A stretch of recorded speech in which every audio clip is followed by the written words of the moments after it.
Hi, this is Skip here again. Hey, the title of this is, how do you start an affiliate marketing program? How do you start an affiliate marketing business? How do you get started in the whole thing? There are so many programs out there that you can buy, and they are bits and pieces of the big picture. And I am not criticizing the quality of. There's a lot of stuff out there that's legit. And of course, there's stuff that isn't. We all know that, but there's a lot of stuff that's legit, and there's nothing wrong with it and whatnot. The problem isn't so much in the tools. The biggest challenge, is in the preparation and understanding what you have to do going into it. You need to spend a lot more time in planning and preparation and what have you than the actual building. It doesn't take that long to build once you have all the pieces in place. I think of this in terms of building a building, a physical building. First, the concept has to be born someplace. Somebody gets an idea, they want a building. Well, what's the purpose of the building? What is that building going to be used for? How many people are going to have access to the building? Where's it going to be located, and what are the logistics of the whole thing? When you get past all the basics of what you want, where you want it, and those things, you've got to come up with all the tools you need to build. You need supplies. There's a lot of things you need in this process in order to effectively build a building. And then you go to the finishing touches and all that kind of thing in the end, and before you ever open the doors to the public. So what I'm suggesting here is that it's like so many things. It requires a lot of planning and preparation and details, a lot of different tools and ideas and supplies, what have you. It requires a lot of that stuff. But something like a business that's going to make enough money to pay for that building and many more, we don't give as much time and thought to. I see people get all excited about, they're going to go online and sell something. They go to a program like ClickBank. Well, ClickBank is a place where you can access products that other people have created, products that are viable in some way, and you can go out there and sell those products.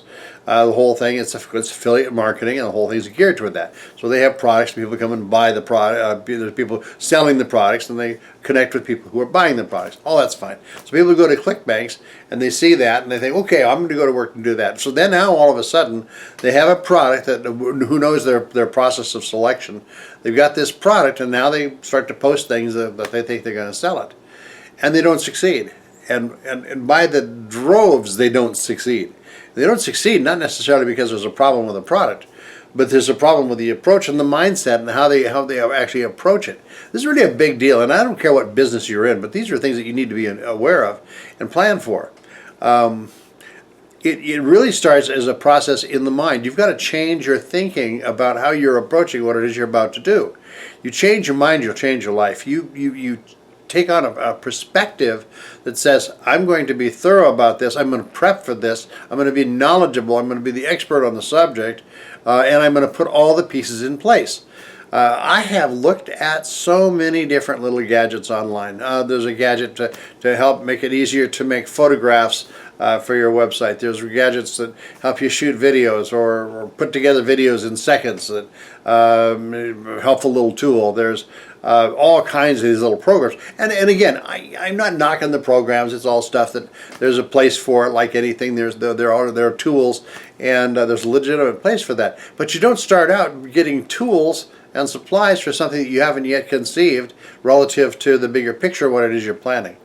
And now, by the way, I'm going someplace. There's some real substance here because I'm going to talk about a concept in sales and marketing online that people just kind of overlook. They miss this one altogether. So part of the planning is understanding the nature of the sales process. I repeat that. The nature of the sales process. This is a big deal. And if you don't have this down and understand it, you'll fail miserably, or you'll make some money and you figure that that's the way it is and be happy with that, or whatever. But to strike it big, to hit the numbers, to really achieve what you have in your mind, that great result, boy, what if I hit it big? You're never going to hit it big unless you have the right mindset going into it, and that you structure your system in a way that really appeals to this.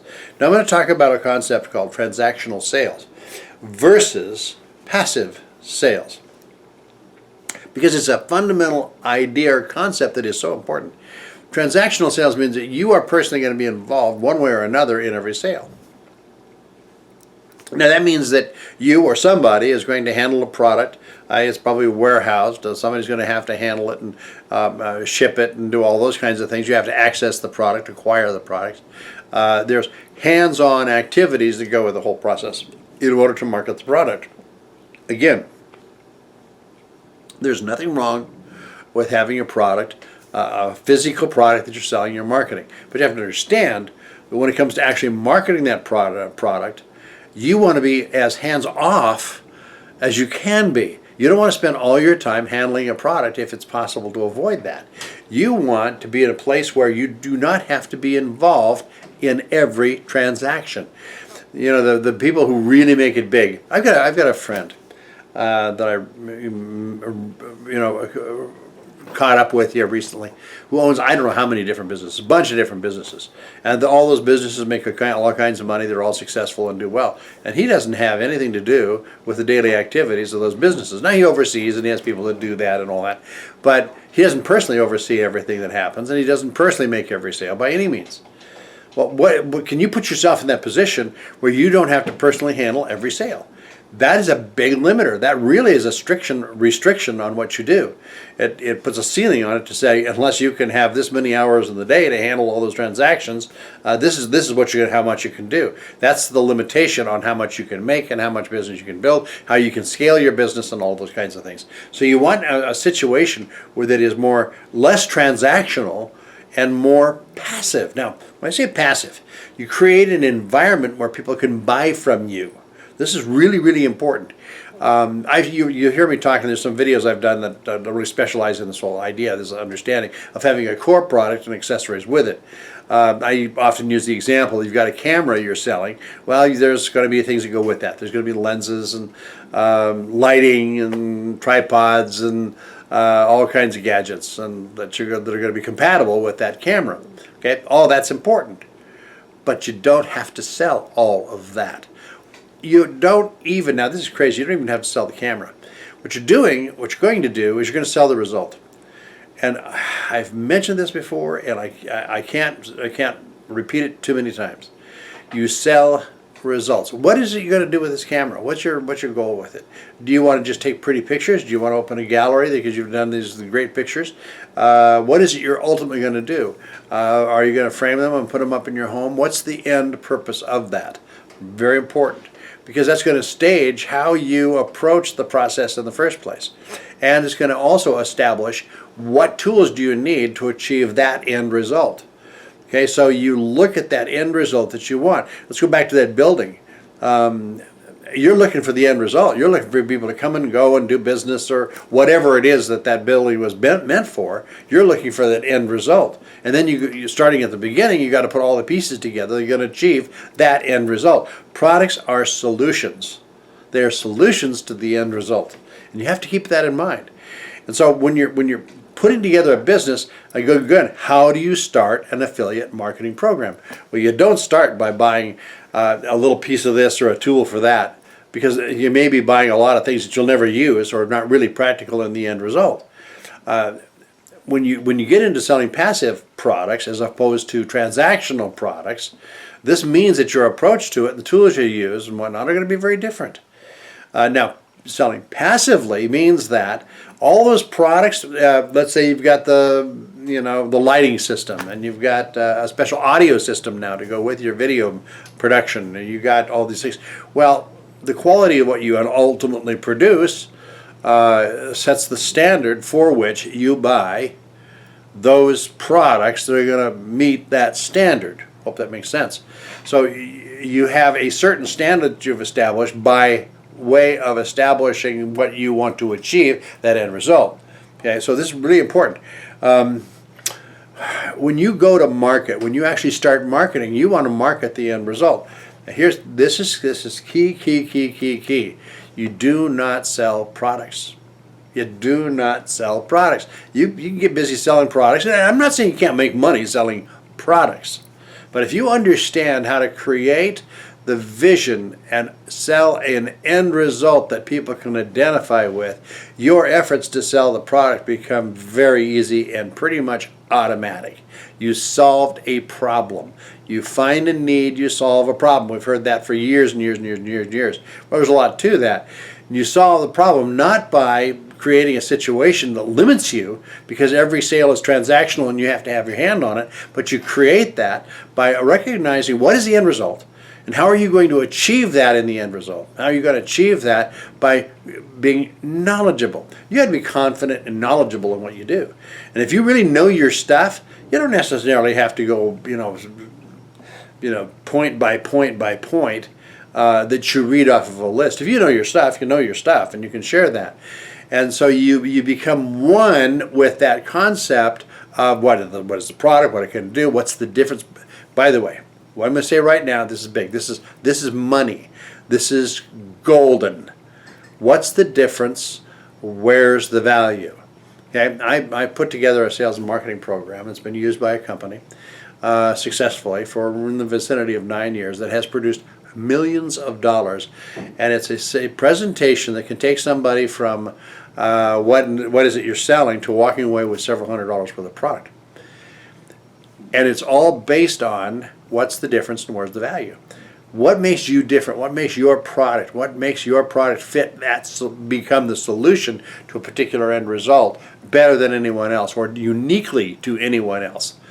So what's the difference? And then when you express a difference, when you establish what that difference is, what's the value of that difference? So the building blocks of fulfilling an end result becomes what's the difference and where's the value. Because if you're like everybody else and you do everything that everybody else does, at best you're going to get somebody else's results. And there's more failures than there are successes out there. So what you want to be mindful of what you're following, what you're modeling. What you want to model is a successful format. We talk about, and in the 4% challenge, you hear me talking about it a lot, and I'll even put a link up there because it's important. But you hear me talking about the blueprint of how you get it done and how you market online, and those are tools. And you can go step by step, learn how to use all the tools and be very effective. But I promise you, if in that process, and by the way, the 4% includes understanding perspective and looking at it, and self-development, and it involves all those kinds of things. Which is one of the reasons I love it and why I work with it. But understand that without all that stuff of change your mind and change your outcome, change the result, you need to change your focus to say, I'm not just going to start throwing stuff on the wall. You can't do that. You need to take time to lay the groundwork. And that's going to pay big dividends, because I promise you, you bounce around from one tool to the next and play around on the fringes and you'll never get it done, and you'll just be in the graveyard of all those other people who never made it. You want to succeed. You want to succeed. So you take the time to build correctly. That guy that built that building that is now in use by how many people, how much time was spent going over all the details, and there's going to be this many floors, there's going to be this many offices and rooms, and now the electrical system is going to be this and that, and I mean there's a lot of planning that goes before the plans are even drawn up, and then there's the blueprint, and then there's all the people who interpret the blueprint and put it together. There's a large process that goes on it, and I'll tell you what, it takes more time to plan and on that side of it in most cases than it takes to actually build the end result. So it's the planning, those things that are so important. I don't want to spend too much more time on this because I'm already, I'm looking at my little counter there. I'm about 13 minutes into it. I don't want to spend a lot more time on it. But understand this whole thing, there is a psychology that customers approach with, whether they know it or not. You go to the grocery store, there's a checkout stand, and there's a lot of impulse products. Well, those are put there strategically because people know that when they see certain things, it hits buying signals and they buy. This is very similar in a lot of ways. You're going to get certain buying signals. People are going to have confidence in you, in what you do, how you do it. They're going to see solutions that they can identify with. They're going to see end results that makes sense to them, and they will purchase what they need to achieve the end result. Can't make it big enough point. So when you ultimately go to market after you've done all your planning, now you have substance. You're going to appeal to a lot more people by appealing to what they want, and then the ability to provide what they need. And in a situation where you do not have to one-on-one sell everything you're selling, you make available the things they need. I hope I'm making sense. There's always going to be a core product, a major significant core product that is going to be a primary element in the solution to their issue and to their end result. And there's going to be additional products that amount to multiple streams of income, and we'll talk more about subscriptions and how you can do subscriptions in a lot of different areas and whatnot. We'll talk about that in another video. It occurs to me now to make mention of that subscription models are powerful. So anyway, before we go too much further, I want to really make emphasis on this point because it is a big deal. It's very important, and once you get this, once you understand it, you separate yourself from the crowd. You simply do. You want to stand out. You want to be one of the 4% as opposed that really make it, as opposed to the 96% who never do. Then you got to do something that the 4%ers do, and not mimic the 96% of the people who have no idea what they're doing. Does that make sense? I hope that makes sense. So anyway, with that, there'll be a link in here. Anytime you can share, like, comment on any of these videos, I really appreciate that. My idea here is to provide good content, stuff that you can use, stuff that's going to make a difference in what you do. Do I have products to sell? Sure I do. I'd be nuts if I didn't. And you'd wonder what I'm really up to here. So I do have stuff to sell. But I don't want you to get things out of whack and disproportionate. Think about things, plan things, make notes, do what you need to do it right, and you'll succeed wildly. And that's what I want to see. I want to see some people really have some successes. So all that said, I want to thank you for taking a little time with the video, and I'm going to move on to the next thing, and I'll talk to you soon. I've got lots of videos there and places to go. So thank you very much. I will talk to you again soon. God bless.